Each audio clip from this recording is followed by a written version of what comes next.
হাইলাকান্দিতে আজমলের বিরুদ্ধে তীব্র প্রতিবাদ বিধায়ক নিজামুদ্দিন চৌধুরীর সমর্থকদের। বদরুদ্দিন আজমল ও এআইইউডিএফ দল বিরোধী আন্দোলন আরও তীব্র হয়েছে হাইলাকান্দি জেলার বিভিন্ন অঞ্চলে। বিধায়ক নিজামুদ্দিন চৌধুরীকে এআইইউডিএফ দল থেকে বহিষ্কার করায় আজ বোয়ালিপাড় এলাকার নিজাম সমর্থকরা মৌলানা বদরুদ্দিন আজমলের বিরুদ্ধে তীব্র প্রতিবাদ জানিয়েছেন। আজমলের বিরুদ্ধে ক্ষোভ প্রকাশ করেন বোয়ালিপাড় যুব সমাজ। তাদের অভিযোগ, দলের শীর্ষ নেতৃত্ব মৌলানা বদরুদ্দিন আজমল নিজে এআইইউডিএফ দলের ধ্বংসের প্রধান নায়ক। তারা দাবি করেন দলের বর্তমান সংকটের জন্য আজমলই দায়ী, কারণ তিনি নিজের স্বার্থে দলকে ভেঙে ফেলতে চাইছেন। নিজাম সমর্থকদের বক্তব্য, তারা কখনো এআইইউডিএফ দলকে ভোট দেননি, বরং তাদের ভোটের মূল কারণ ছিল বিধায়ক নিজামুদ্দিন চৌধুরীর কর্মদক্ষতা এবং যোগ্য নেতৃত্ব। দুইবার নির্বাচিত হয়ে নিজাম চৌধুরী জনগণের আস্থা অর্জন করেছেন এবং ভবিষ্যতেও তিনি ফের নির্বাচিত হবেন বলে দৃঢ় বিশ্বাস ব্যক্ত করছেন সমর্থকরা। এদিন সাংবাদিক সম্মেলনে উপস্থিত ছিলেন মিজানুর রহমান লস্কর, শামসুদ্দিন লস্কর, শাহাদুল্লাহ বরবুইয়া, এবাদুর রাকিব, সাজ্জাদুর রহমান, মাসুদ লস্কর, ফারুক লস্কর ও খায়রুল লস্কর প্রমুখ। হাইলাকান্দি থেকে রাহাতুল আক্তার বরবুইয়ার রিপোর্ট, বরাক দিগন্ত।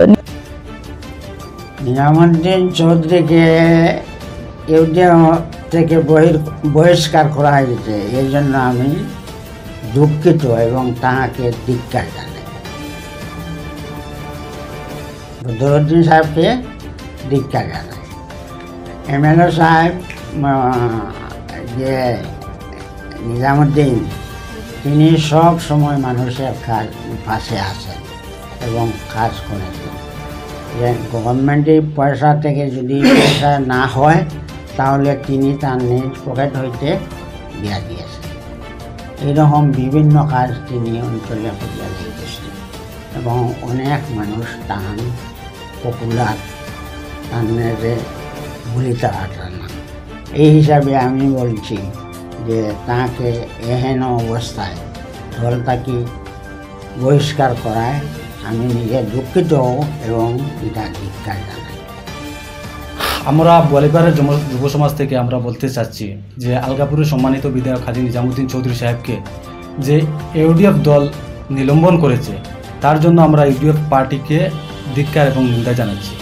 তার সঙ্গে আমরা বলতে চাচ্ছি যে আলগাপুরের সম্মানিত বিধায়ক ইউডিএফ নয়, যদি উনি নির্দল না অন্য কিছুতে নির্বাচন লড়েন তাহলে আপনারা লিখে রাখুন 50,000-এর অধিক ভোটে বিজয়ী হবেন। কারণ ওনার পপুলারিটি, ওনার কর্মদক্ষতা। আজকে দেখেন বহিরাজ্যে যদি কোনো ব্যক্তি মারা যায় তাহলে নিজামুদ্দিন চৌধুরী ছাড়া আনার কোনো লোক নেই। আগলাপুরে নয়, টোটাল হাইলাকান্দি জেলাতে কথা বলছি। তারপর রাস্তাঘাটে দেখুন, খেলাধুলা এগুলো আর গেলাম না, কিন্তু ওইটা বলতে চাচ্ছি আপনার সোশ্যাল মিডিয়ার মাধ্যমে এইটা দলকে ইউডিএফ পার্টি ডিস্ট্রিক্ট কমিটি এবং সেন্ট্রাল কমিটিকে জানিয়ে দিচ্ছি যে আপনারা যে আলগাপুরের সম্মানিত বিধায়ক হাজী নিজামুদ্দিন চৌধুরী সাহেবকে যে নিলম্বিত করেছেন, এটার প্রমাণ 2000 পঞ্চায়েত নির্বাচনে তো পাবেনই পাবেন, 2024-এ এর চূড়ান্ত রূপ দেখতে পারবেন। ধন্যবাদ। ইউডিএফ দল প্রত্যাখ্যান কি? ইউডিএফ এই মুহূর্তে আমি বলছি, এই মুহূর্তে ইউডিএফ দলের জন্য দোয়া করা ছাড়া আর কিছু নাই।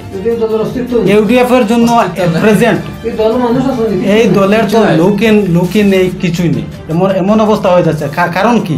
এই কমিটিগুলা, এই কমিটির কিছু লোকজনের কারণে।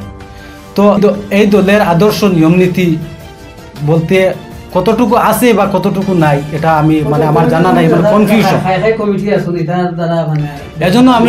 এজন্য আমি ক্লিয়ারলি বলতে চাই যে আলগাপুরের সম্মানিত বিধায়ক ইউডিএফ থেকে লাগবে না। ওনাকে তো 6 বছরের জন্য সাসপেন্ড করা হয়েছে। কেন করা হয়েছে? কার এই দালালিতে হচ্ছে এইসব আমরা বুঝতে পারছি, আলগাপুরের জনগণ বুঝতে পারে। আমরা বোয়ালিপাড়ের যুব সমাজের পক্ষ থেকে এটা বলতে চাচ্ছি। আপনারা দেখতে পাচ্ছেন কিছুদিন আগে সোশ্যাল মিডিয়ার মাধ্যমে একজন বিধায়কের ফোন কল ভাইরাল হয়ে গিয়েছিল। আপনারা জানেন কিছুদিন আগে নির্বাচন, এমপি নির্বাচন, তো একজন কেন ওনাকে সাসপেন্ড করা হয় নাই? ওরা তো এই কয়েকদিনের ভিতরে, এই কয়েকদিনের ভিতরে দুজন বিধায়ককে দল থেকে নিলম্বন করা হয়েছে। কেন করা হয়েছে?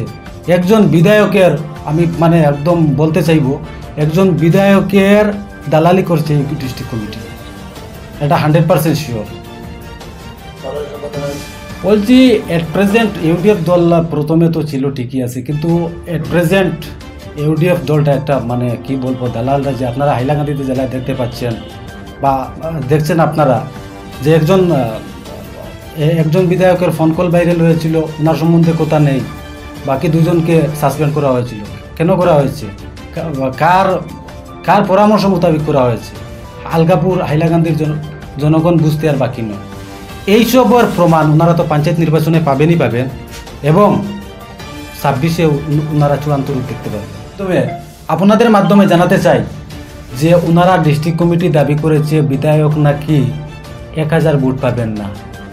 উনি যিনি মন্তব্য করেছেন, ওনাকে আহ্বান করব, এই সামনে ওয়ার্ড কমিশনার নির্বাচন আসছে, আপনি একবার লড়ে দেখুন। বিধায়ক সম্বন্ধে মন্তব্য করে আপনার কোনো লাভ নেই।